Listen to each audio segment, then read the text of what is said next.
Warning, there is a good chance Bitcoin Mike has no idea what he's talking about. Do your own research. Enjoy the show. Thank you. All right, let's take a quick look at the markets, folks. We got Bitcoin on a little bit of a pump the last couple days, back above 17,000, which is pretty good because the stock market's pretty much been in dump mode. In fact, the stock market's actually dumping a little bit today, although we did see a little bit of a pump yesterday in the stock market. Ethereum hanging out at around 1270, BNB 288, XRP still 32 cents, Cardano 31 cents. I mean, it's a broken record. Whoa! It's pretty much been the same old crap now for the last couple months. But let's see if there's any crypto news to talk about. Of course, I got to talk about Bitboy because I just love it. And I've been kind of following Bitboy's Twitter. Of course, he has his new book out, Understanding the Money Behind the Movement. Catching up to crypto, your guide to Bitcoin and the new digital economy by Ben Armstrong. I mean, I just find this to be absolutely just earth-shattering that this guy came out with a book when for the last 2 years he's been promoting every scam token in the book, shilling people Celsius. We have it all right here. CoffeeZilla even did a video on Bitboy even back a year ago talking about how much money he's taking to promote scams, live streams. Well, here's a little bit of it. Heard of at Bitboy Crypto.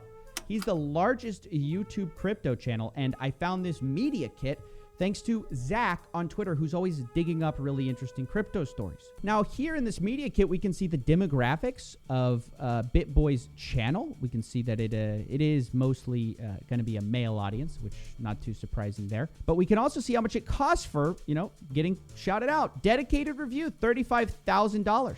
Live stream, just pay $20,000. You could be in a live stream mention. YouTube interview, oh, well, that's going to cost you $40,000. Telegram AMA, oh, that's going to be $10,000. And a website article, only $2,500, guys. Just $2,500. You can be written about by Bitboy Crypto. Now, I reached out to him to confirm this is real. He did confirm this is authentic pricing. Anyway, I just can't stop talking about Bitboy. I'm absolutely obsessed with Bitboy, and I think people can pretty much tell I am, because I'm kind of one of these people who like psychology. I like to basically see what makes people tick. And this guy is just so off the charts, like the way he's been behaving over the last couple of years. So he's coming out with a crypto book, teaching people how to get in crypto, while he was promoting, of course, scams for the last couple of years. And he was just caught a couple weeks ago taking more money to promote scammy projects, even though he said they weren't going to do it anymore. Of course, he blamed that on other people on his team. But he's also on a rant against Gary Gensler in the SEC. Of course, Gary Gensler in the SEC sent Bitboy a letter a few weeks ago. I mean, we don't know what that was about, most likely for shilling scams and unregistered securities. So Bitboy just is not backing down. He's just nonstop anti-Gary Gensler. So it's going to be really interesting to see how this all ends up in the end for Bitboy. I mean, he's pretty much attacking everybody. Kevin O'Leary is attacking Gary Gensler, the SEC. I mean, it just CZ buying it. Everybody. He's on a rail against everybody, and that's usually what happens as people are self-destructing. They pretty much go on a rant against everybody, and I will be following this all the way into the gutter because I love a good car crash. It's kind of like when you go to a NASCAR race or a rally race. I'm more into rally races than NASCAR. But if I'm watching a rally race on TV, it's because I want to see that rally car crash and burn. And that's why I'm watching Bitboy. It's very interesting. So that's the Bitboy news. Also, listen to Crypto Banter this morning, and they're just they're perplexed at this whole Bitboy situation. Here's them kind of talking about it slightly. They're just they're at a loss for words at what Bitboy has become. I know. Don't ask. All I do know is Bitboy has grown 200,000 Twitter followers in the last thing, and he's on quite a hunt. So not bad, Bitboy. Listen, you could also grow in Twitter followers if you were willing to lose your marbles. Today, who's accusing now? He says the equivalent of SBF in FTX is Jack on Twitter. He's saying Jack is he's also. I mean, he basically just calling. My shit. Is he going after that as well? He's got everyone. Bro, what's going on there? Is he having a midlife crisis here? I don't know, bro. I mean, they're just at a loss for words. And of course, a sniper. Is he having a midlife crisis? So we're all watching the train wreck. I mean, it's just very fascinating. So it's going to be, now towards the end, it is going to be sad when the government comes in, when he gets up on charges, if he gets up on charges. I'm not going to say anything's going to happen.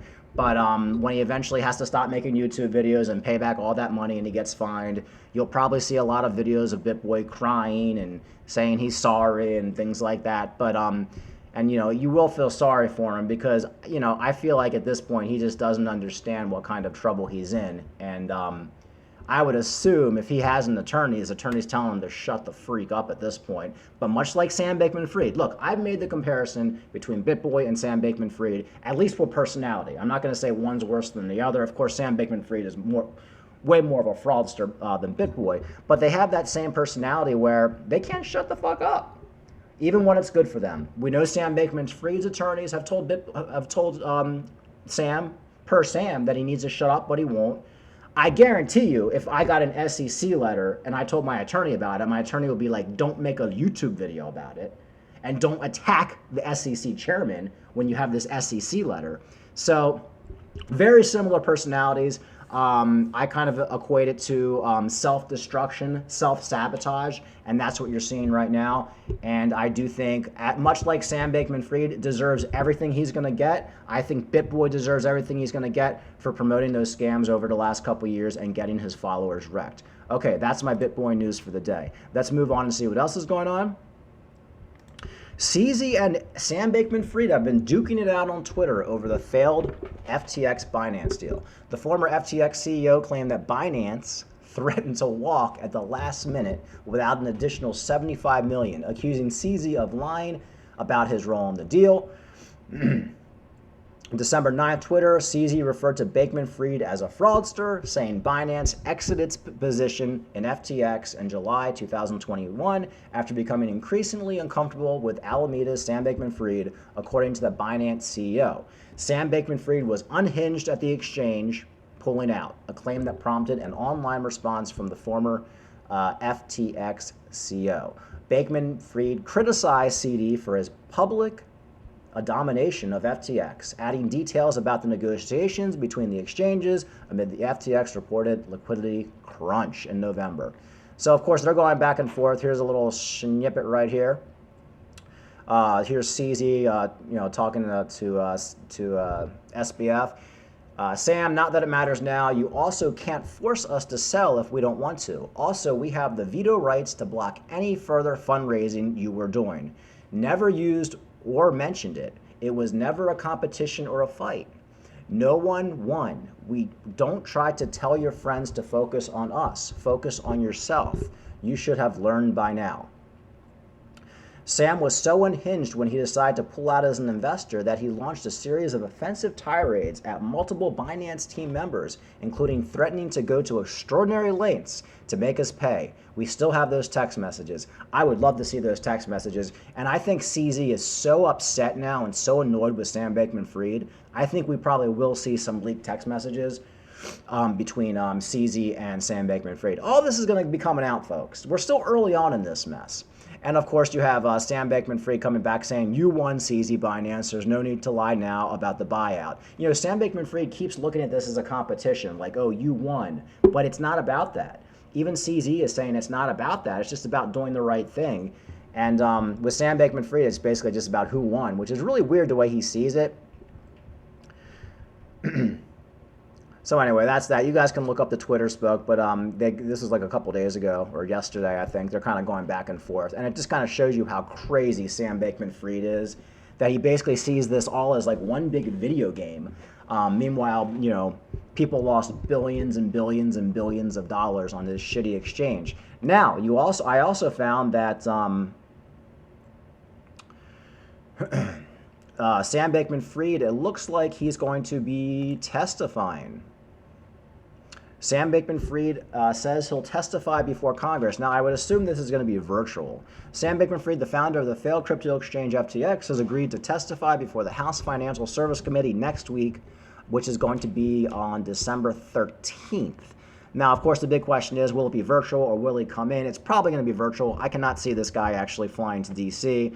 I I think at minimum he'd probably be questioned by the FBI, which he does not want to do. And if a lot of you guys have been watching all the Sam Bankman-Fried interviews, they're absolutely fascinating because he answers absolutely no questions. For one, he doesn't look at anybody in the eye. He looks down the whole time. And anytime somebody asks him a question, like CoffeeZilla will come in and ask him a question, like what happened to the money? Were you commingling funds? He just basically just says, doesn't answer the question. He just beats around the bush. And then he'll basically say, well, you know, certain parts of our contract allowed us to commingle funds when really, you know, it didn't. So he's basically, I don't know what he's going to do when he testifies. I would assume he's not going to answer any questions because he hasn't really answered much of any questions over the last couple weeks, although he has kind of self-incriminated himself by at least placing himself in the room where all the sleazy activities took place. You have the Bernie Madoff attorney, which Madoff prosecutor, highly unusual for Sam Bankman-Fried to be speaking. The prosecutor who put Bernie Madoff in federal prison for running a Ponzi scheme that defrauded investors of billions of dollars said Friday it's highly unusual Sam Bankman-Fried to be speaking publicly about the November collapse of his crypto platform FTX. So what, like I've been saying before, folks, I mean, all the government's doing right now is just letting Sam Bankman-Fried dig his hole. So while all the people who are crackheads and don't have any patience are on the sidelines, you know, kind of like in the United States, I'm from the United States, like when somebody like gets caught up on a crime, like say a cop shoots somebody that they shouldn't have. Everybody's out there, oh, that cop needs to be burned at the stake, arrest him. And of course, it takes about a year. It goes to trial, finally gets brought up on charges, all the evidence comes out, and if there was some improprieties, the cop ends up going to jail or losing his job. If not, the cop gets off. But you never want to jump on the witch hunt bandwagon. It's just not the way we do things in the United States. So yeah, I understand there's a lot of emotions behind this, and that's why I kind of am saying that Kevin O'Leary hasn't jumped on the bandwagon either. He's basically just been saying, okay, you know, we're going to see what happens. Let's see where the chips lie. I'm not quite ready to come out right now and say Sam Bankman-Fried's a fraud yet. I think that's a smart way to go. That's basically the way our laws are set up in the United States. I know a lot of people don't understand that, but you are innocent until proven guilty. Now, of course, it looks like Sam Bankman-Fried is guilty. It's almost like we have a video of him committing the murder. I mean, like it's that clear. But still, in this country, you're innocent until proven guilty. And he will get his day in court, and most likely he's a young guy. He will spend the rest of his life, or at least most of it, in jail. But folks, this shit all went down like a month ago. I mean, you have to give it time. So FTX spokesman Kevin O'Leary says he lost $15 million, or he was paid $15 million, I think, to be a paid spokesman for FTX. And I think he invested a bunch of other money too. So at least Kevin O'Leary is honest about what he lost. So I don't really see the problem. Everybody's, you know, Bitboy, everybody's coming down on Kevin O'Leary. It seems like he's being pretty honest, and he's just waiting to see, you know, what happens. You know, if Sam Bankman-Fried, when he gets found guilty and he goes to jail, and Kevin O'Leary is coming out saying, oh, you know, I still love Sam Bankman-Fried, he's still a great guy. Yeah, then I can understand people being pissed, but you got to give it time, folks. You got to give it time. I think Kevin O'Leary is a cool cat, and I kind of agree what he's doing, to be honest with you. All right, folks. Let's see what else is going on. All right, this is the last thing I want to talk about. I noticed that Coinbase is trying to get everybody to get off Tether, and a lot of people are saying, well, is this kind of like a hidden message, like they know something's going to happen with Tether? Maybe. I mean, Tether is probably one of the least reliable stable coins. It's just, there's so much scrutiny over it. It's not backed one by cash. It's backed by like cash and like whatever the hell else. I think it's like 50 or 60% cash. And Coinbase has their own coin, which is basically regulated in the United States, and it's backed 1-to-1 by the US dollar. So they're trying to get everybody onto that USDC, which, you know, USDC is a coin one of the coins that Coinbase created. So it would make sense that they would much rather have people be using USDC, the Coinbase coin, versus USDT Tether. So that does make sense. But then a lot of people are reading into it saying, well, you know, why are they saying this? Do they know something that we don't know? Is USDT going to collapse? Well, it is possible. There's going back to Sam Bankman-Fried. It does actually look like Sam Bankman-Fried and Alameda were trying to destroy USDT as well. There was a time during this whole crash where USDT actually depegged from the dollar, and I think it went down to like 98 cents or something like that. So, the way I see USDT, it's a great coin if you just want to like sell something, you get into USDT, then you buy something else with it. I would not be holding USDT as like on any exchange for any long period of time. I mean, there's no reason to, especially if you're a US-based customer. I mean, just hold the US dollar.